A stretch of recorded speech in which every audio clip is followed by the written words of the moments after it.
বিশ্বকাপ না খেলেও অন্তত এই সময়ের শুরুতে ক্রিকেটের মধ্যেই থাকছেন টাইগাররা। কাল থেকে শুরু হচ্ছে অদম্য বাংলাদেশ টি-20 টুর্নামেন্ট। 3 দলের এই লড়াই হবে মিরপুরে টাইগারদের হোম অফ ক্রিকেটে। প্রথম ম্যাচে মুখোমুখি হবে লিটন দাসের ধুমকেতু আকবর আলীর দুরন্ত। দিবারাত্রির ম্যাচটি শুরু হবে সন্ধ্যা 6টায়। মিরপুরে অদম্য টি-20 টুর্নামেন্টে অংশ নিতে যাওয়া দলগুলোর অনুশীলন। হাজির বিসিবি পরিচালক রুবাব আদৌলা। দেখলেন অনুশীলন, এর মাঝে লিটনের দলের সাথে সেরে নিলেন মিটিং। কিছুক্ষণ পরই একাডেমি মাঠে দেখা মিলল বিসিবি সভাপতি আমিনুল ইসলামের।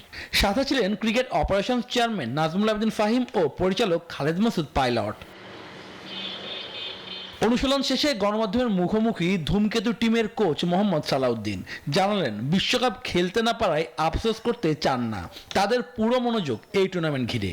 ভবিষ্যৎ নিয়ে আসলে চিন্তা না করে আমার কারেন্ট আমার পজিশন যেটা আছে, যেটা আমি সবচেয়ে বেস্ট করতে পারি, আমি এখানে ভালো ক্রিকেট খেলতে পারি, আমার খেলাটা ইমপ্রুভ করতে পারি, যেন আমরা ডেভেলপ করতে পারি। অ্যাজ এ টি-20 টিম আমি মনে করি লাস্ট ইয়ার আমাদের মোটামুটি ভালো রেজাল্ট হয়েছে।